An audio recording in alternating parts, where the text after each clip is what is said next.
인사하겠습니다. 잘하셨습니다. 성령 충만하시고 승리하십시오. 교회사에서 가장 중요한 논쟁은 성삼위일체 논쟁입니다. 이 논쟁이 얼마나 중요한 논쟁이냐면 예수님이 만약에 피조물이 되어진다면 우리의 구원이 어떻게 되겠어요? 우리의 구원이 이루어지지 않는단 말입니다. 예를 들어 봅시다. 호세아 13장. 호세아 13장 4절 한번 볼까요? 찾아서 봐야 될 것 같아요. 저의 얼굴을 빛나게 하는 조명도 좀 켜주세요. 이게 켜져야 후광이 나죠. 13장 4절, 13장 4절. 호세아 13장 4절 한번 읽도록 할게요. 그러나 애굽 땅에 있을 때부터 나는 내 하나님 여호와라. 나밖에 다른 신이 알지 못하나니 나 외에는 구원자가 없습니다. 하나님께서 명시를 했어요. 나 외에는 구원자 없다 라고 말했는데 예수님이 하나님이 아니면 어떻게 되겠어요? 예수님이 하신 구원은 뭐가 되는 거예요? 가치가 없어지는 거예요. 어떻게 피조물이 피조물을 구원하겠어요? 구원은 오직 누구만 할 수 있는 거예요? 하나님만이 할 수 있단 말입니다. 그래서 요한복음 10장 30절 하나만 더 보시죠. 요한복음 10장 30절 10장 30절 10장 30절 또 읽어보겠습니다. 나와 아버지는 하나이니라. 여기서 예수님이 나와 아버지는 하나니까 예수님이 뭐가 되는 거예요? 하나님인 거예요. 그래서 예수님의 하신 구원의 행위가 우리를 구원에 이끌 수 있는 것입니다. 그래서 예수님이 분명히 하나님이라고 이제 우리가 분명히 알고 있는데 이 성삼위 일체의 논쟁은 예수님이 하나님이 아니라는 논쟁이었단 말이에요. 그러니 이게 뭐 우리의 구원에 가장 중요한 논쟁이 되어진 것이고 이게 심각하게 붙은 거라 이겁니다. 근데 뭐 사람이 예수님이 하나님이 아니라고 주장하고 우긴다고 해가지고 예수님이 하나님이 아닌 건 아니잖아요. 그럼에도 불구하고 그런 논쟁들이 계속 되어진다 그러면 성도들이 신앙이 어디 위에 서겠어요? 뭐 중구난방으로 막 서지 않겠습니까? 그리고 잘못된 길로 가게 되어지고 이단 위에 서 있는 신앙이 바른 신앙이 될 수 없지 않겠습니까? 그래서 이거를 지키기 위해서 치열한 논쟁을 초대교회 때부터 이제 해온 거라 이겁니다.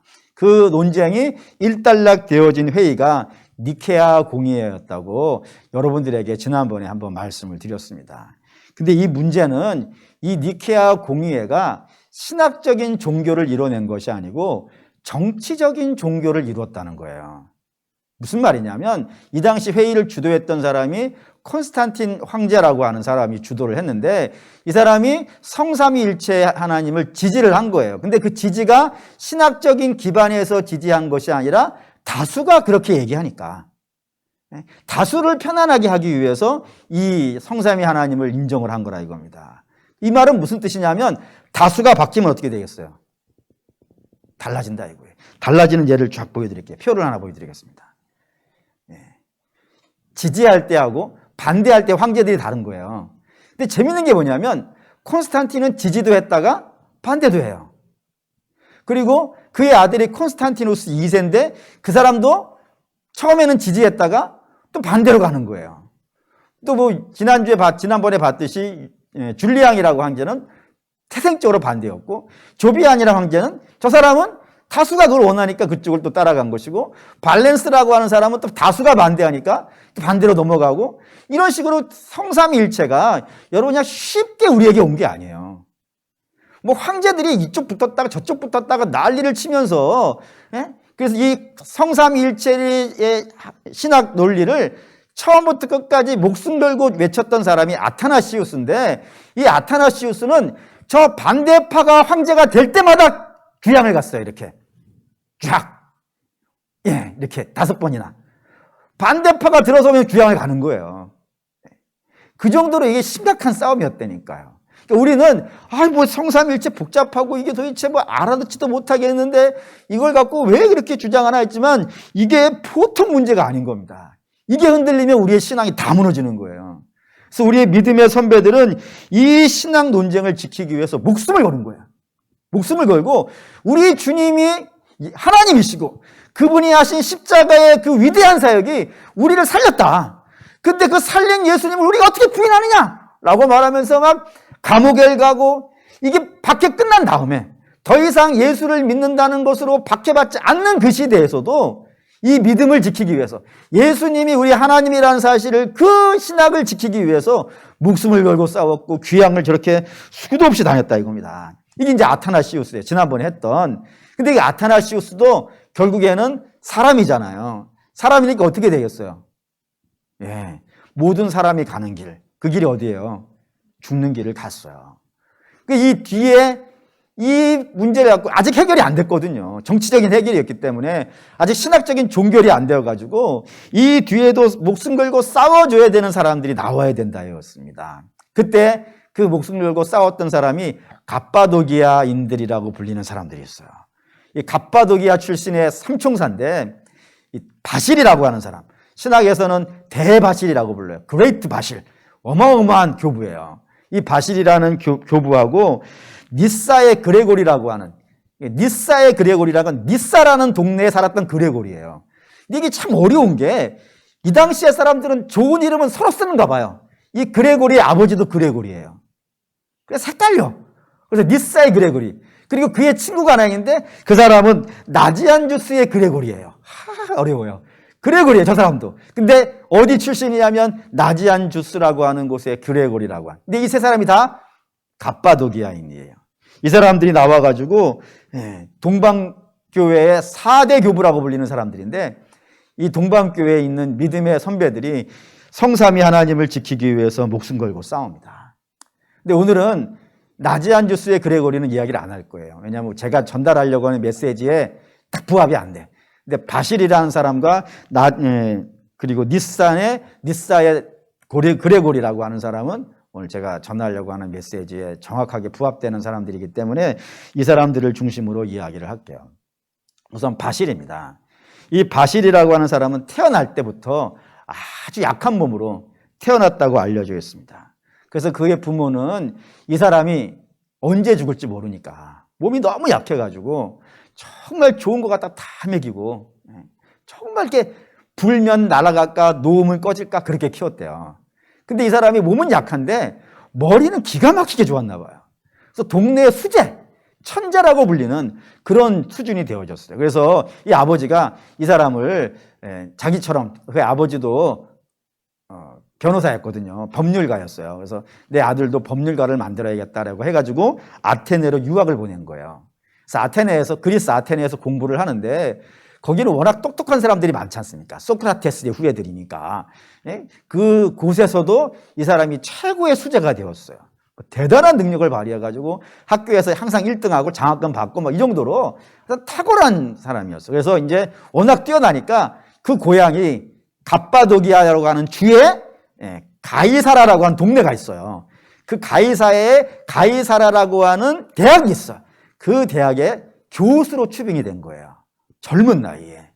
얼마나 똑똑했는지 모른다 이겁니다. 그러니 한번 생각해 보세요. 머리는 천재예요. 실력은 탁월해요. 그리고 어린 나이에 교수로까지 청빙을 받았으니까 그 사람이 교만하기 쉽겠죠. 굉장히 교만했다고 되어 있어요. 그래서 신앙하고는 절에 거리가 먼 아주 교만. 그렇다고 믿음이 없는 건 아니에요. 그의 조상들부터 신앙이 있는 집안의 출신이기 때문에 신앙을 갖고는 있는데 신앙을 갖고만 있지 그게 과연 신앙인인가라고 생각이 될 정도로 아주 교만했던 그런 사람으로 되어 있어요. 근데 그런 사람이 교부가 된 거예요. 오늘 말로 말하면 목사가 된 거예요. 어떻게 해서 목사가 됐을까요? 그가 목사가 된 배경이 교회사에 쓰여 있어요. 뭐라고 되어 있냐면 그에게는 굉장히 가까운 친구가 있었다고 합니다. 노크라티우스라고 하는 굉장히 친한 친구가 있었는데 이 친구가 어린 나이에 죽은 거예요. 우리 흔히 지난주에 말씀드렸던 멸망에 가증한 거지 선 거지. 그래서 너무 충격을 받은 거예요. 연세가 많은 분들이라면 뭐 이제 갔구나라고 생각하지만 젊은 사람들은 같은 또의 사람이 먼저 가면 놀라잖아요. 놀랬어요. 그렇게 놀라고 있던 그던 차에 그에게 굉장히 열성적으로 후원해주고 사랑해주고 안아주고 했던 아버지 있잖아요. 불면 날아갈까, 놓으면 꺼질까 해가지고 지극정성으로 좋은 거 먹이고 그리고 가르쳐가지고 유학도 보내줬던, 자기를 지지해줬던 대단한 아버지도 죽은 거예요. 그러니 그 충격이 어마어마했대요. 어마어마해서 야, 인생이 뭐냐, 이걸 생각했다는 거예요. 여러분도 한번 생각해 보시기 바랍니다. 인생이 뭘까요? 사람 사는 게 뭘까? 뭐 때문에 이렇게 죽으라고 사는가? 결국에는 그런 문제로 젊든 나이 들든 다 죽는데 우리 이렇게 살아서 되겠는가? 막 이렇게 고민하고 있다가 그가 비로소 거기서 하나님을 경험하게 된 거예요. 하나님을 경험하고 하나님을 만나게 되어주고 그 신앙으로 들어왔다고 합니다. 그 믿음의 세계에 들어와서 그가 이제 수도원에 가서 열심히 신앙생활을 하고 있으니까 그 동네에서 인정을 받은 거예요. 신앙생활 정말 신실하게 하고 아주 독실하게 열심히 하나님 믿고 예배 잘 드리고 봉사 열심히 하고 전도 열심히 하고 또 교회 성실하게 하고 그러니까 그 교회에서 인정을 받아가지고 6년 만에 장로가 됐어요. 그것도 이제 정말 이렇게 하여튼 뛰어난 사람은 어디 가서 뛰어난 것 같아. 에? 저거를 보시면 아시겠지. 어쨌든 목사님 오전에는 자기를 증명하지 말라 하시더니 죄송합니다. 어쨌든 워낙 뛰어나니까 갈등이 생겼어요. 누구하고 갈등이 생겼냐면 가이사라 교회 담임 목사님하고 갈등이 생겼어요. 교인들이 다 그쪽 바라보니까 담임 목사님 마음이 상했나? 근데 그렇게 갈등이 생겼어요. 그러니까 이 바실이 내가 이 교회에서 목사님하고 갈등을 하는 것이 내가 과연 옳은가? 하나님 뜻이 아니지 않는가? 생각이 되어져서 그 장로의 직을 내려놓고 수도원으로 들어갔대요. 아주 깊은 곳에 수도원에 들어가서 나는 기도하고 주의 말씀 읽는 걸로 내 인생을 보내야지라고 하면서 수도원에 들어가서 신앙생활을 했는데 그럴 때쯤에 이게 문제가 하나 발생된 것이 뭐냐면 발렌스라고 하는 사람이 이제 아까 성삼일체에 대해서 절대적으로 반대하는 황제라 그랬죠. 그 황제가 왕이 된 거예요. 그래가지고 굉장히 이제 치열하게 이 예수님이 하나님이라는 사실을 믿음으로 고백하는 사람들이 공경에 처하는 일이 발생이 되어졌어요. 그래가지고 그 갈등을 겪었던 가이사라 교회 목사님이 자기 혼자는 이게 감당이 안 돼가지고 이 바실에게 연락을 했어요. 와서 우리의 믿음을 좀 도와달라. 내가 혼자 이거 감당이 안 된다. 근데 그러고 보면 그분도 참 나쁜 분은 아닌 것 같아. 자기의 약함을 알고 도움을 구할 줄 안다면 그것도 굉장한 것 아니겠어요. 그래서 이게 가이사라 교회에 이제 이 바실이 오게 되어지는데 그때 그 지역에 기근이 굉장히 심했대요. 굉장히 심해가지고 성도들이 생활이 엄청나게 어려웠던 거예요. 근데 안타까운 것은 또 항상 그렇지 않습니까? 어느 지역이든지 부자가 있는 반면에 가난한 사람이 있고 가난한 사람이 있으면 또 부자가 있잖아요. 근데 기근 같은 거 큰 어려움과 환란이 생기면은 부자들은 그래도 어느 정도 견뎌요. 근데 가난한 사람은요, 제일 먼저 타격을 받잖아요. 근데 이제 부자는 나는 뭐 괜찮아 라고 하면서 좀 견딜만 하지 하면서 이러고 있고 가난한 사람들은 막 오늘 먹지를 못해가지고 막 고통받고 있으니까 와가지고 이 바실이 보더니 이건 안 된 거예요. 그래서 설교를 하나를 했어요.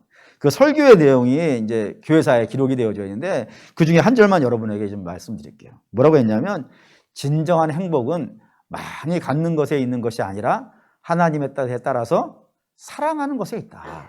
여기에 행복이 있다. 그러니 여러분 좀 가진 거 있으면 좀 나눕시다. 여러분이 가진 걸 좀 나눠주고 그 나눈 걸 같이 먹으면은 같이 살고 하나님 얼마나 기뻐하시겠습니까? 라고 하면서 우선 자기 것을 다 팔았대요. 다 팔아가지고 나눠주고 그러니까 그 이제 힘이 좀 있고 여유가 있는 분들도 같이 좀 나눴죠. 나눠가지고 그 교회의 성도들은 그 어려움과 가난을 극복했다고 합니다. 그러니 그 교회 교인들이 기뻐하겠어요? 안 기뻐하겠어요? 기뻐하죠. 너무너무 기뻐했고 가이사라 목사님도 되게 기뻐하고 그러던 차에 이 가이사라 목사님도 죽은 거예요. 죽으니까 그 교회 담임 목사 자리가 비었어요. 교인들이 누구를 추천했을까요? 이 가이사라 바실을 추천을 한 거예요. 바실이 우리 교회 담임 목사님이 되어주셨으면 좋겠다고 얘기했어요. 그랬더니 지금 바실이 여기에 가이사라 교회에 온 이유가 뭐라 그랬죠? 성삼일체를 반대하는 사람들이 왕이 됐고 그들의 세력이 모였다고요. 그래서 이 가이사라 교회는 그 지역의 중심 교회였어요. 거기를 이 성삼위일체를 반대하는 그들도 차지하고 싶었던 거예요. 그래서 막 반대를 한 거예요. 막. 안 된다고. 저기는 우리가 가야지. 당신이 가면 안 된다고. 라고 하면서 바실이 그 교회 담임 목사 되는 것을 반대한 결정적인 논리를 뭐가 갖고 왔냐면 저 사람은 건강하지 않으니까. 어려서부터 병들고 그런 사람이라 언제 죽을지 모른다고. 그런 사람 담임 목사라 모셨다가 또 조만간에 상치려면 어떡할 거냐고 하고 굉장히 반대를 한 것 같아요. 그때 바실이 그때 한 말이 또 하나가 교회사에 쓰여져 있어요. 뭐라고 되어 있냐면 교회는 검투사를 원하는 것이 아니라 감독을 원한다. 감독은 목사라고 생각하시면 되겠어요. 목사를 원하는 것이지 감독을 원하는 것이 아니다. 라고 하는 말로 저들의 논리를 이제 무너뜨렸고 이제 가이사랴교회 담임 목사가 되었습니다. 그러자 이 발렌스 황제가 열받은 거예요. 열받아가지고 내가 가이사랴 갈 거야. 근데 그 가이사랴에 있는 자기 파들 있지 않겠어요. 자기 파들한테 내가 가이사랴 갈 거야. 그때까지 저 바실로 하여금 성삼위일체를 부인하게 만들어. 무슨 수를 써서라도 어떠한 방법과 어떠한 수단을 써도 상관없어. 무조건 무릎 꿇혀. 라고 이렇게 명령을 한 거예요. 그러자 이제 그 가이사랴 지역에 황제의 명을 받는 총독이 있었어요. 그 총독이 가서 이 바실에게 이렇게 얘기한 거예요. 당신이 성삼위일체를 계속 주장하면 황제가 와서 당신의 재산을 다 압류할 거라고. 다 빼앗을 거라고. 그리고 당신을 고문하게 될 것이고 그리고 당신을 죽일 수도 있다고. 그러니까 포기하라고. 라고 얘기한 거예요. 그러자 바실이 한 이야기가 또 교회사에 있어요. 뭐라고 되어 있냐면 이건 제가 말씀드릴게요. 뭐라고 했냐면 내 재산을 압류한다고? 내가 가진 재산이라는 것은 온 몇 벌하고 책 몇 권밖에 없어. 가지려면 가져. 라고 했고 그 다음에 당신이 나를 유배를 시킨다 그러면 귀향을 보낸다 그러면 나는 갈 수 있다고 어디나. 왜냐하면 나 있는 곳마다 우리 주님이 함께 계시는데 뭐 그깟 귀향이 뭐 대단하겠냐고. 그냥 보내라고. 그렇게 얘기했고 고문을 가한다 그러면 괜찮다고. 나는 이미 예수 안에서 죽은 사람이라고. 죽었는데 무슨 고민을 더 할 것이 있냐고. 마음대로 하라고. 그리고 나를 죽인다 그러면 고맙다고. 나 빨리 주님께 가고 싶다고. 마음대로 하시라고. 이렇게 얘기를 한 거예요. 그러니 무릎 꿇릴 수 있겠어요, 없겠어요? 무릎을 꿇릴 수가 없는 거야. 그래서 황제가 마지막으로 방법을 하나를 동원했어요. 그 방법이 뭐냐면 왔어요. 가이사랴 왔어요. 그리고 돈을 어마어마하게 싸들고 온 거예요. 돈을 어마어마하게 싸들고 와가지고 이 돈을 이 교회에 헌금하겠다고. 나오라고. 돈으로 유혹을 한 거예요. 이게 제일 센가 봐요. 돈 유혹이 제일 싼가요? 여러분 어떻게 생각하세요? 돈이 제일 세요? 돈을 어마어마하게 싸들고 와가지고 담임 목사가 나오면 이거 헌금하겠다고. 바실이 안 나가는 거예요. 황제가 와서 헌금하겠다 그러는데도 안 나가는 거예요. 그래서 황제로 하여금 저 교회 마당에 하루 종일 세워놨대요. 하루 종일 세워놓고 나중에 자기가 이제 자기 일 다 끝나고 나서 어떻게 오셨냐고 나가서 얘기했대요. 그래서 헌금하러 왔다고. 그럼 무릎 꿇으라고. 그래서 기도시키고 헌금 받고 들어갔다는 거예요. 훌륭하죠? 네. 무릎을 못 꿇린 거예요. 그래서 결국에는 이 바실이 끝까지 견뎌요. 근데 문제는 이 사람도 사람이라. 이 사람도 사람이라 결국에는 죽게 됐어요. 삼위일체 논쟁을 더 이상 끌고 가지 못하는 상황이 발생이 된 거예요. 근데 그때 등장하는 사람이 니사의 그레고리라고 하는 사람입니다. 이 사람이 아까 말했던 바실의 동생입니다.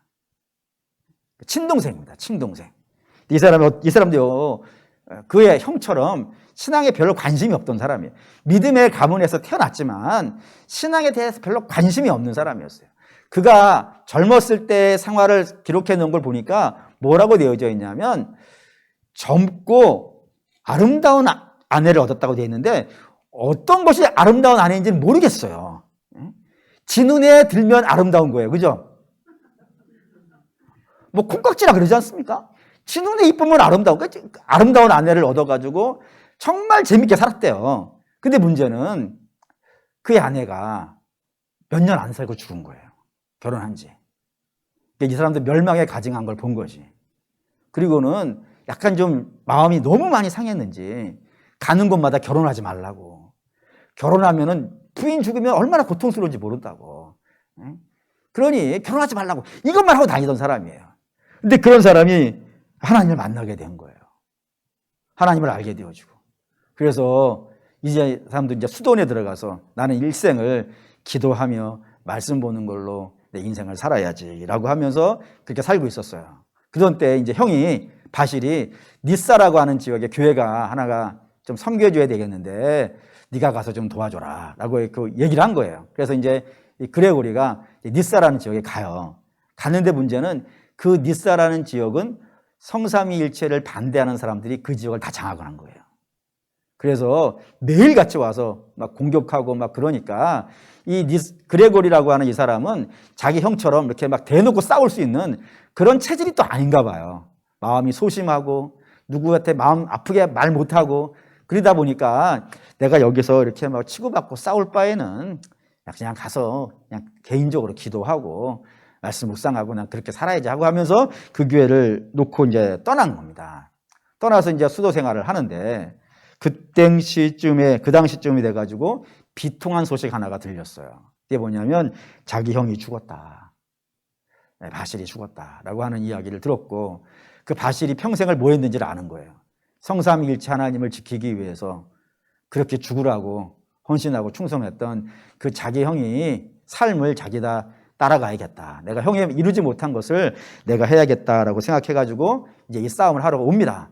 콘스탄티노플이라고 하는 곳으로 오는데 콘스탄티노플은 동로마 지역의 수도예요. 굉장히 큰 지역입니다. 근데 그 큰 지역이 기록에 의하면은 굉장히 큰 지역이니까 교회도 많았겠죠. 성도도 많고. 근데 그 많고 큰 지역이 전부 다 성삼일체를 반대하는 교회로 다 채워졌다는 거예요. 얼마나 강력했는지 아시겠죠. 거기 가서 그곳에 가서 이제 치열하게 싸웁니다. 그의 설교가 그가 이제 묵상하고 기도하고 뭐 이런 것만 열심히 했던 사람이었기 때문에 내적으로는 막 꽉 차 있었던 것 같아요. 내적으로 꽉 차 있으니까 그 앞에서 설교를 하는데 그 설교가 불꽃과 같았더라라고 얘기했어요. 그 아까 말씀드렸던 나지안주스의 그레고리하고 이 사람하고 같이 연합을 해가지고 이 381년인데 381년 콘스탄티노플 공의회에서 치열하게 싸웁니다. 치열하게 싸워가지고 결국에는 신학적으로 여기서 성삼위일체를 종결을 시킨 거예요. 어마어마한 설교들을 한 것 같아요. 그래가지고 더 이상 예수 그리스도가 하나님의 아들이라는 사실을 부인하는 자는 이단으로 한다라고 할 정도로 신학적 종교를 이 당시에 이룬 겁니다. 근데 이 니사의 그레고리가 참 제 마음에 감동이 된 것은 자기의 사명은 이 형이 이루지 못한 것을 내가 이루는 거였거든요. 그거를 다 끝낸 거예요. 끝내자마자 교회에다가 얘기를 해요. 나는 이제 잊어달라고. 난 이제 갈 거라고. 해가지고 자기의 모든 직을 거기서 내려놓고 떠났어요. 근데 문제는 어디로 갔는지를 몰라. 어디로 갔는지 모르니까 그 사람이 언제 죽었는지도 몰라요. 바실은 381년에 죽었어요. 콘스탄티노플 회의가 있기 몇 달 전에 죽었어요. 그 죽은 날짜를 아는데 이 동생 그레고리는 어디로 갔는지 언제 죽었는지 모르고 그냥 사라졌더라라고 이렇게 되어 있습니다. 참 멋있는 것 같아요. 그래서 저도 이렇게 보면서 그래야 되지 않겠나. 목사가 뭐 그 교회 이름 대대로 남길 필요 뭐가 있는가. 자기 사명 끝나면 조용히 사라지는 것이지. 뭐 그런 생각이 좀 얼핏 들었는데 제가 오늘 여신도 헌신 예배 이 교회사의 이야기를 끌고 온 것은 이유가 있습니다. 그리고 아까 3명이 갑바도기아이라 그랬는데 2명만 끌고 온 이유도 있습니다. 이유는 첫 번째는 그 사람이 둘이 형제이기 때문이고 두 번째는 그 형제가 전부 다 젊은 시절에는 신앙생활을 대충 했어요.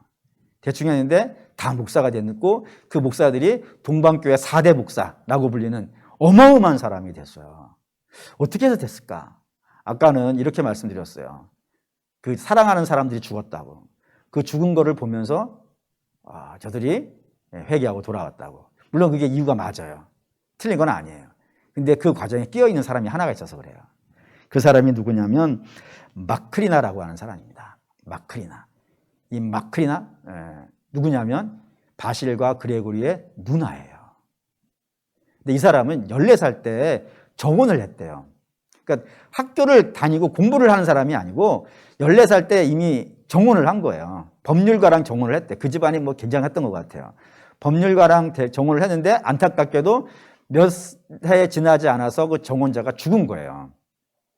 죽으니까 나는 더 이상 결혼하지 않는다 라고 결단을 하고 그때부터 하나님 믿는 일에 온 힘을 다했대요. 그리고 그의 가장 큰 소원은 뭐였냐면 내 사랑하는 동생들, 지금 망나니처럼 저렇게 세상 뭐 분간도 못하고 뛰어다니는 그런 동생들을 어떻게든지 하나님께로 내가 인도해야겠다라는 생각을 가진 거예요. 그래가지고 바실이 그때 막 교만했다 그랬잖아요. 교만했을 때 이 마크리나가 찾아왔다고 되어 있습니다. 찾아와서 뭐라고 얘기를 했냐면은 네가 세상에서 왜 제일 잘난 것처럼 교만하냐 이거예요. 세죠. 누나니까 이렇게 얘기할 수 있는 것 같아. 네가 어떻게 이렇게 세상에서 네만 잘났다고 생각하느냐. 그리고 너는 신자 아니냐. 신자임에도 불구하고 그렇게 교만하게 살면 안 된다. 신앙인은 항상 겸손해야 되고 항상 예수 그리스도 중심이어야 되고 항상 믿음으로 살아야 된다. 이렇게 얘기를 한 거예요.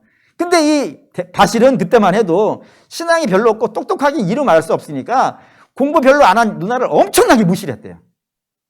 쓸데없는 소리 하지 말고 가라고 하면서 굉장히 무시를 한 거예요.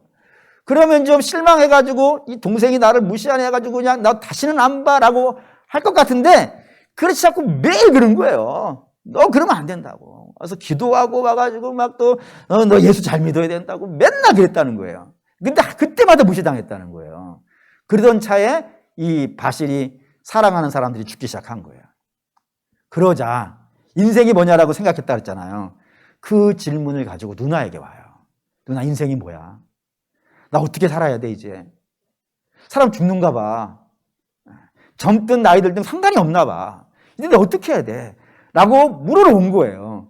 그러자 그때 이 마크리나 누나가 그 동생을 위로하고 사랑해주고 섬겨주고 기도해주고 또 말씀 가르쳐주고 그렇게 하면서 이 바실이 신앙인이 되었다라고 되어 있습니다.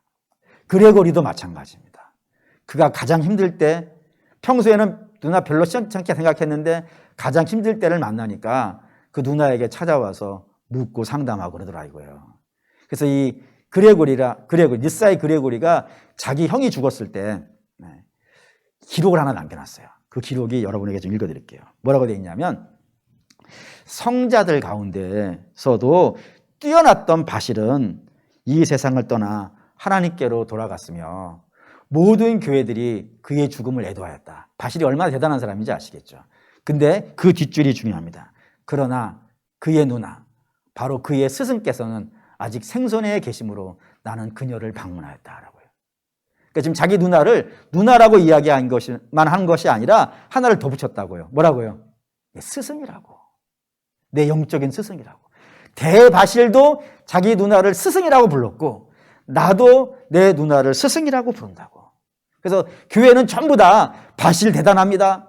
그레고리 대단합니다. 다 이러고 있을 때 그 대단하다고 불리는 바실과 그레고리는 내 누님이 내 스승입니다. 라고 이야기를 하는 것을 교회사가 기록해 놨다는 겁니다. 놀랍죠. 오늘 본문도 그런 의미가 있어요. 오늘 본문에 등장하고 있는 여인의 이름을 우리는 모릅니다. 알렉산더와 루포의 어머니 이렇게만 알려져 있어요. 근데 알렉산더와 루포는 알아요.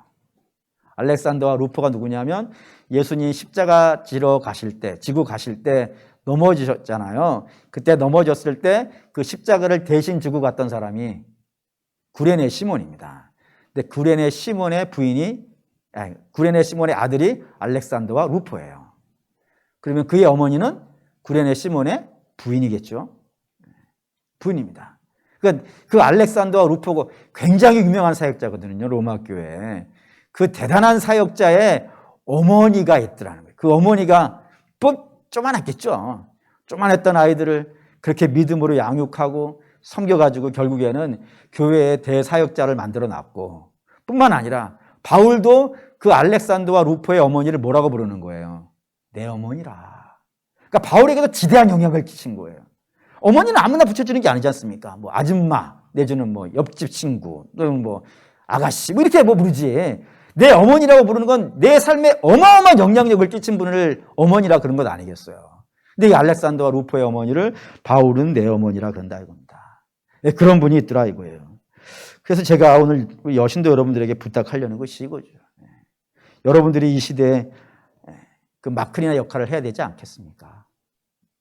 그리고 또 여러분들이 이 시대에 알렉산더와 루포의 어머니의 역할을 해야 되지 않겠습니까? 이름이 비록 교회사에 길이길이 남겨지지 않는다 하더라도 교회사는 그의 이름을 기억하지 않지만 하나님은 그의 이름을 기억하지 않겠습니까? 하나님 우리에게 뭐를 원하냐면 영혼을 돌보기를 원하신다 이거예요. 여러분들이 주변에 있는 분들에게 뭐 가족이 되겠죠. 가장 중요한 건 가족이니까. 가족에게 복음을 전하기 위해서 10년간 했는데요. 목사님 50년간 했는데요. 안 되던데요. 포기하면 안 되지 않겠습니까? 포기는 별로 중요치 않은 사람을 포기하는 겁니다. 근데 내 가족은 죽을 때까지 포기가 안 되는 겁니다.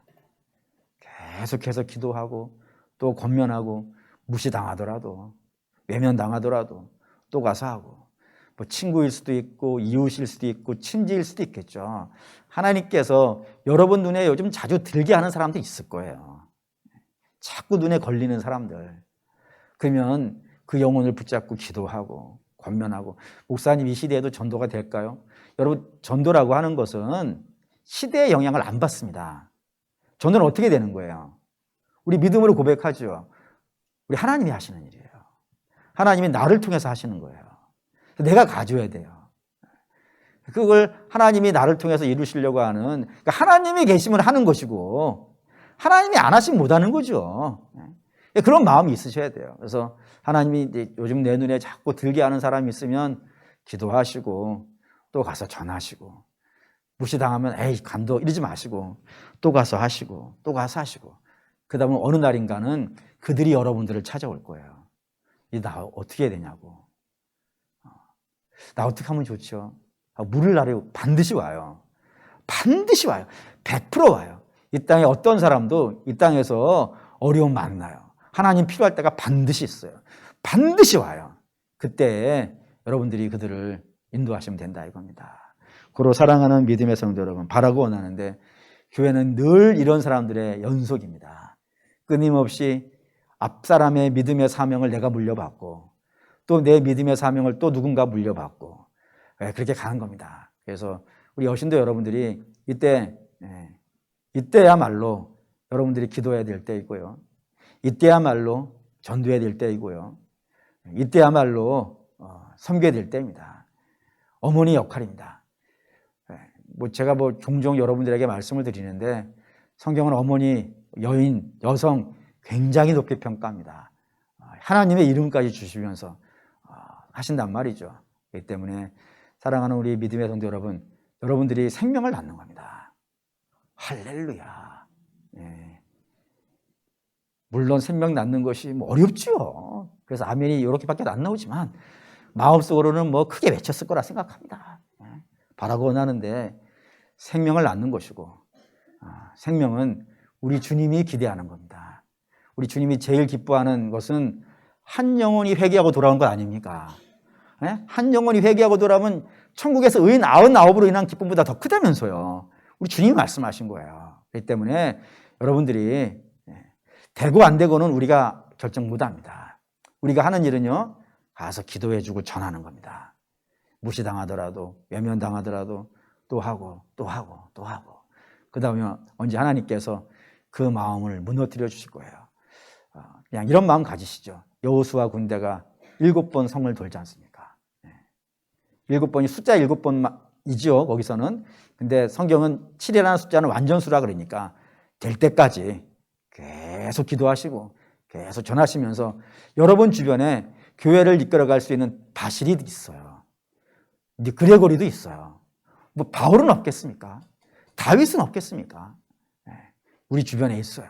그렇게 여러분들 손에서 믿음의 사람들이 교회를 이끌어갈 다음 세대의 리더들이 태어날 수 있기를 주의 이름으로 축원합니다. 아멘. 기도하겠습니다.